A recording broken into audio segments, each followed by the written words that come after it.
आज हम chapter number 9 की पढ़ाई करेंगे जिसका नाम है कब आऊँ। और ये जो है वो एक स्टोरी है। तो शुरू करते हैं चैप्टर नंबर 9। अवंती ने एक छोटी सी रंगाई की दुकान खोली और गाँववासियों के लिए कपड़ा रंगना शुरू कर दिया। तो एक अवंती नाम का आदमी था, उसने गांव में एक रंगाई की दुकान खोली। तो रंगाई की दुकान यानी रंगाई का मतलब क्या होता है? तो जब कोई कपड़ा होता है उसको जब रंगने का, उस कपड़े को रंगने का जो काम होता है उसको रंगाई बोलते हैं। जैसे कि एक सफ़ेद कलर का कपड़ा हो और आपको उसके ऊपर काला रंग चढ़ाना हो, ग्रीन रंग चढ़ाना हो, या कोई भी ऑरेंज, पीला, कोई भी आपकी पसंद का रंग उस पर चढ़ाना हो, तो वो आप चढ़ाने के लिए आप जिसके पास जाते हैं और वो जो काम करते हैं उसको रंगाई कहते हैं। तो जो अवंती नाम का आदमी था उसने अब गांव में रंगाई की दुकान खोली और गाँववासियों के लिए कपड़ा रंगना शुरू कर दिया। उसने रंगाई की दुकान खोली थी, इसलिए गाँव वाले उसके पास आते थे और कपड़े थे वो अपने पसंद के रंग से रंगवा रहे थे। सब लोग उसकी रंगाई की प्रशंसा करने लगे। धीरे धीरे उसकी दुकान चल निकली। तो उसका कसब था वो बहुत ही अच्छा था, वो बहुत ही अच्छी रंगाई करता था, इसलिए सब गाँव वाले उसके काम से बहुत ही खुश थे और उसकी जो दुकान थी वो बहुत ही चल रही थी और उसकी आमदनी बढ़ रही थी। अवंती की प्रशंसा सुनकर एक सेठ को बहुत ही ईर्ष्या महसूस होने लगी। तो उस गांव में एक सेठ था। तो जब लोग अवंती की तारीफ कर रहे थे तो उस सेठ को जो थे, वो सेठ था, उसको अवंती की जलन हो रही थी। वो उससे जलता था। अवंती को परेशान करने के लिए वह सेठ कपड़े का एक टुकड़ा लेकर अवंती की दुकान में आ पहुंचा। दरवाजे के अंदर घुसते ही सेठ बुलंद आवाज़ में बोला, अवंती, जरा यह कपड़ा तो अच्छी तरह से रंग दो। मैं देखना चाहता हूँ तुम्हारा हुनर कैसा है। तुम्हारी काफ़ी तारीफ सुनी है, इसलिए आया हूँ। तो जो सेठ था वो अवंती से जलता था, उसे उसकी बहुत ही जलन होती थी, इसलिए वो उसको परेशान करने के लिए एक दिन उसकी दुकान पे एक कपड़ा लेकर आया और उसने कहा कि मैंने तुम्हारी बहुत ही तारीफ सुनी है, तो मेरा ये कपड़ा रंग दो तो मैं मानूं, तो मैं देखूं कि तुम्हारी रंगाई कितनी अच्छी है। अवंती ने सेठ जी से पूछा, सेठ जी, इस कपड़े को आप किस रंग से रंगवाना चाहते हैं? तो सेठ था वो कपड़ा लेकर आया था, इसलिए अवंती ने उससे पूछा कि आपको ये कपड़ा जो है वो किस रंग में रंगवाना है। सेठ ने कहा, रंग के बारे में मेरी कोई ख़ास पसंद तो नहीं, पर मुझे हरा, पीला, सफ़ेद, लाल, नारंगी, नीला, आसमानी, काला और बैंगनी रंग कतई अच्छा नहीं लगते, समझे कि नहीं? तो अवंती ने जब उसको पूछा कि आपको किस रंग से कपड़ा रंगवाना है, तो उसने कहा कि उसने जो सारे कलर्स थे उसके नाम लिए और बोला कि ये सारे रंग मुझे पसंद नहीं है। अवंती ने जवाब दिया, समझ गया, अच्छी तरह समझ गया हूँ, मैं ज़रूर आपकी पसंद की रंगाई कर दूँगा। तो अवंती की दुकान में जितने कलर्स थे वो सबके नाम उस सेठ ने लिए और कहा कि मुझे ये सारे रंग पसंद नहीं है। तो फिर कोई कलर बचा ही नहीं। तब वो अवंती था वो समझ गया कि ये सेठ है वो उसको परेशान करने के लिए आया है, इसलिए अवंती ने उनको जवाब दिया कि मैं समझ गया, अच्छी तरह से समझ गया हूँ कि आपके रंग की चॉइस क्या है। अवंती ने सेठ का मंसूबा भांपते हुए उसके हाथ से कपड़े का टुकड़ा ले लिया। तो अवंती को पता चल गया कि ये सेठ है वो मुझे सिर्फ परेशान करने के लिए आया है, इसीलिए उसने उसके हाथ से कपड़े का टुकड़ा ले लिया। सेठ ने खुश होकर कहा, अच्छा तो इसे लेने में किस दिन आऊँ? तो अवंती ने सेठ के हाथ से कपड़ा लिया तो सेठ को लगा कि अब वो कपड़ा है वो मुझे रंग देगा, इसलिए उसने पूछा कि इस कपड़े को लेने में किस दिन आऊँ? अवंती ने कपड़े को अलमारी में बंद करने के बाद उसमें ताला लगा दिया और सेठ से बोला, आप इसे लेने के लिए सोमवार, मंगलवार, बुधवार, बृहस्पतिवार, शुक्रवार, शनिवार और रविवार को छोड़कर किसी भी दिन आ सकते हैं। तो सेठ जो था वो उसको परेशान करने के लिए आया था, वो अवंती को पता था, इसलिए अवंती भी वो उसको परेशान कर रहा था, वो उसको पता था, इसलिए अवंती भी उसकी चाल समझ गया था और उसने भी उसको जैसे को तैसा ही उत्तर दिया। तो जब सेठ ने उसको पूछा कि मैं ये कपड़ा लेने के लिए कौन से वार को आऊँ, तो उसने पूरे वीक के जो सारे वार के नाम थे वो बोल गया और बोला कि इनमें से छोड़कर और किसी भी वार को आप आना। तो अवंती ने जो सेठ था उसने सारे कलर्स के नाम ले लिए और बोला कि इसमें से मुझे कोई भी कलर पसंद नहीं है। तो अवंती ने भी उसका उत्तर ऐसे ही दिया, यानी कि जैसे को तैसा। तो अवंती ने भी पूरे वीक में जो जितने वार आते हैं उन सारे के नाम ले लिए और कहा कि इस दिन में मत आना, उसके बाद आना। तो सेठ समझ गया कि उसकी चाल उल्टी पड़ चुकी है, अतः भलाई धीरे से खिसक लेने में ही है। फिर उस सेठ ने दोबारा अवंती की दुकान में घुसने की हिम्मत नहीं की। तो सेठ को ऐसा लगा कि मैं ही बुद्धिमान हूँ और मैं ही सबको परेशान कर सकता हूँ, मगर अवंती जो था वो उससे भी बुद्धिशाली था। और जैसा सेठ ने उसका क्वेश्चन पूछा तो उसकी ही भाषा में उसने उसका उत्तर दिया। तो फिर जो सेठ था उसको पता चल गया कि अवंती तो बहुत ही बुद्धिमान है और मेरी दाल यहाँ पे गलने वाली नहीं है, यानी कि मैं इसको ज़्यादा परेशान कर सकूँगा नहीं, मेरी चालाकी यहाँ पे चलने वाली नहीं है। इसलिए वो चुपचाप वहाँ से खिसक गया और दोबारा लौट के वो कभी भी वहाँ आया नहीं। तो अब बारी है एक्सरसाइज की कहानी से। तो पहला क्वेश्चन क्या है कि सेठ ने किस रंग में कपड़ा रंगने को कहा। तो सेठ ने किस रंग से कपड़ा रंगने कहा, क्यों सेठ जो थे वो कपड़ा रंगवाने आए ही नहीं थे, वो तो अवंती को परेशान करने के लिए आए थे। तो उसने सारे रंग के नाम ले लिए और उनमें से किसी भी रंग का उसमें रंगवाना नहीं था। तो सेठ जो थे वो सिर्फ वहाँ पे अवंती को परेशान करने के लिए ही आए थे, ना कि वो कपड़ा रंगवाने के लिए।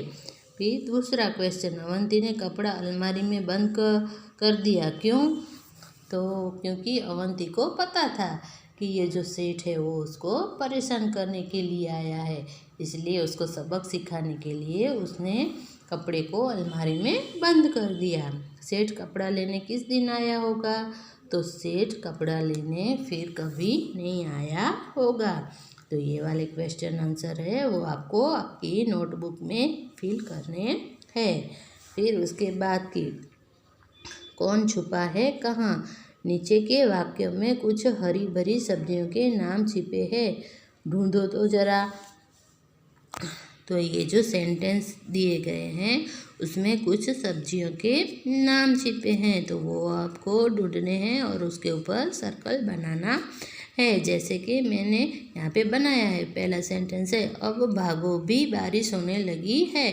तो यहाँ पे गोभी। फिर मामू लीला मौसी कहाँ है? तो मूली। फिर शीला के पास बैग नहीं है, तो बैंगन।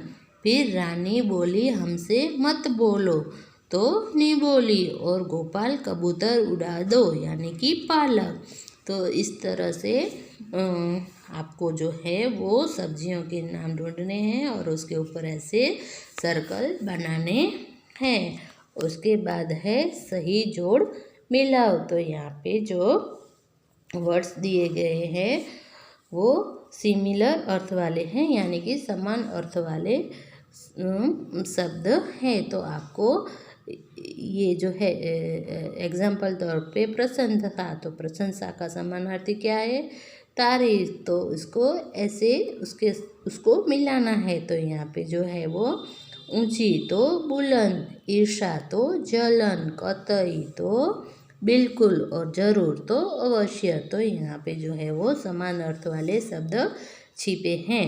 तो उसको उसकी जोड़ी के साथ मिला के आपको ऐसे समान जोड़ बनानी है। तो ये एक्सरसाइज मैंने जिस प्रकार फिल की है उसी तरह आपको भी अपनी टेक्स्ट बुक्स में फिल करनी है।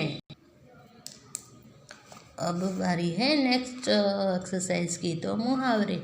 चित्र को देखो, क्या इनको देखकर तुम्हें कुछ मुहावरों या कहावतों की याद आती है? तो इन्हें लिखो। तो यहाँ पे जो पिक्चर दिए गए हैं उसके ऊपर से हमें जो वो मुहावरे होते हैं वो हमें ढूंढने हैं। तो यहाँ पे है दिया और अंधेरा। तो मुहावरा क्या है? दिया तले अंधेरा। फिर यहाँ पे हाथ है, हाथ का पिक्चर है, और कंगन है और आरसी। तो मुहावरा क्या है? हाथ कंगन को आरसी किया।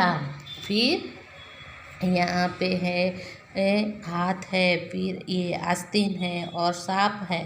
तो आस्तीन का सांप। और यहाँ पे एक और यहाँ पे 11 लिखा है। तो मुहावरा है 1 और 1 11।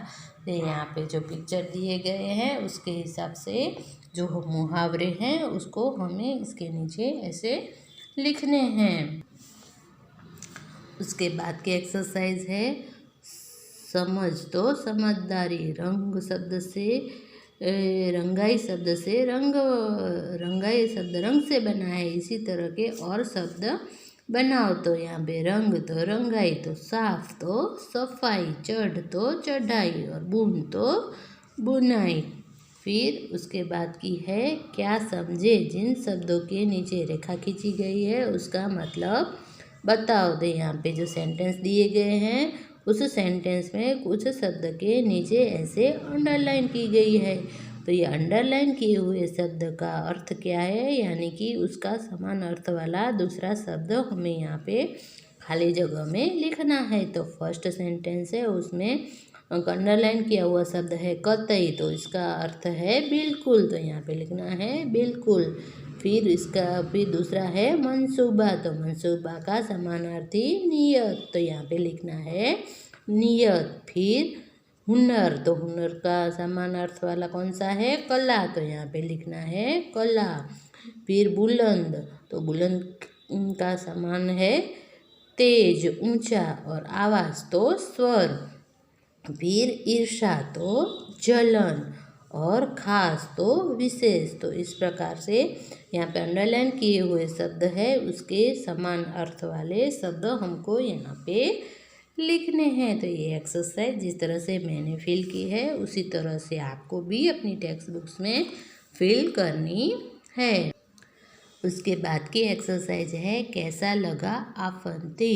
तो आफंती के बारे में कुछ वाक्य लिखो। तुम उसके कपड़े, शक्ल, सूरत, पालतू पशु, बुद्धि आदि के बारे में बता सकती हो। तो ये जो है आपने स्टोरी पढ़ी, ये स्टोरी के फर्स्ट पेज पे उसका पिक्चर भी ड्रॉ किया हुआ है। तो वो पिक्चर और ये पूरी स्टोरी को पढ़ने के बाद आपको जो है अवंती के बारे में 5 सेंटेंस जो है वो 5 या 6 सेंटेंस जितने भी आपसे बन सकते हैं उसको बनाने हैं और यहाँ पे फिल करने हैं। जिस तरह से मैंने किए हैं कि अवंती बहुत ही बुद्धिमान था, फिर वह सिर पर टोकरी पहनता था।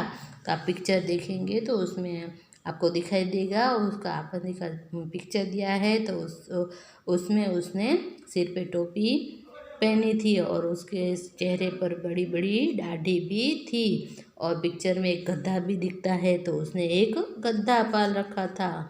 और फिर और लास्ट क्या कह सकते हैं, तो वो अक्ल को ताकत से ज़्यादा मानता था। तो जिस तरह से उसने सेठ को सबक सिखाया, तो उस तरह से हम उसके ऊपर से हम कह सकते हैं कि वो अक्ल को ताकत से ज़्यादा मानता था। तो इस तरह से आपको इसके बारे में जो है 5 सेंटेंस बनाने हैं और यहाँ पे लिखने हैं। फिर जोड़े ढूंढो, दिन दिन, मेला तो मेला। ऊपर दिए गए शब्दों के जोड़ों में केवल एक मात्रा बदल गई है। फिर किसी भी मात्रा को बदलने से अर्थ भी बदल जाता है। ऐसे और जोड़े बनाओ, देखें कौन सबसे ज़्यादा जोड़े ढूंढ पाता है। तो कई बार ऐसा होता, कई शब्द ऐसे होते हैं जिसका उच्चारण सही एक जैसा ही होता है, मगर उसका अर्थ है वो भिन्न हो जाता है। तो यहाँ पे है जो ये दिन, तो और ये इसको अगर बोले तो ये भी दिन है और ये भी दिन है, मगर इसमें एक का अर्थ होता है दिवस और एक का अर्थ होता है गरीब। तो इस प्रकार से शब्द में कुछ छेड़छाड़ करने से, एक मात्रा ज़्यादा लगाने से, एक मात्रा कम लगाने से, या थोड़ा सा साधारण सा उसमें फ़र्क करने से उसका अर्थ बदल जाता है। तो ऐसे शब्द हमें ढूंढने हैं और यहाँ पे लिखने हैं, जैसे कि बंद और बद, फिर अनिल और अनल, फिर इत्र और इत्तर, फिर ग्रह गृह, फिर पवन पावन, समान सामान, केला कला, रंग रग। तो इस प्रकार के कई शब्द होते हैं जिसमें थोड़ा सा चेंजेस करने से उसके दोनों शब्दों के अर्थ बदल जाते हैं। तो ऐसे शब्द हमको ढूंढने हैं और यहाँ पे लिखने हैं। तो ये एक्सरसाइज मैंने यहाँ पे फिल की है, आपको भी अपनी टेक्स्ट बुक्स में इस तरह से फिल करनी है। और उसके बाद की है, क्या है फालतू। कभी कभी हम अपनी बात करते हुए ऐसे शब्द भी बोल देते हैं जिनकी कोई ज़रूरत नहीं होती। इसी तरह इन वाक्य में कुछ शब्द फालतू है, इन्हें ढूंढकर अलग करो। तो हम कई बार कुछ सेंटेंस ऐसे बोलते हैं जिसमें जो वर्ड्स इस्तेमाल होते हैं वो एक्स्ट्रा होते हैं, जिसकी कोई ज़रूरत नहीं होती। तो अगर वो शब्द इस्तेमाल ना हो तो भी उस सेंटेंस के अर्थ में कोई फ़र्क नहीं पड़ता, उसका अर्थ तो वैसा ही रहता है, मगर कुछ फालतू कुछ एक्स्ट्रा शब्द हम उसमें इस्तेमाल करते हैं। तो यहाँ पे कुछ सेंटेंस दिए गए हैं, उसमें भी सभी में कोई ना कोई एक्स्ट्रा वर्ड है, वो हमें ढूंढना है और उसके नीचे अंडरलाइन करनी है। तो फर्स्ट वाले में पति, फिर पीला, फिर ठंडी, फिर ताज़े और फालतू, ये जो शब्द है वो एक्स्ट्रा है। इसको हम अगर निकालते हैं तो भी इस सेंटेंस में इस सेंटेंस के अर्थ में कोई भी फ़र्क नहीं पड़ता। तो इस तरह से आपको भी इन सेंटेंस में से ऐसे वर्ड्स ढूंढने हैं और उसके नीचे अंडरलाइन करनी है। तो इस तरह से ये एक्सरसाइज जो है वो आपको फिल करनी है।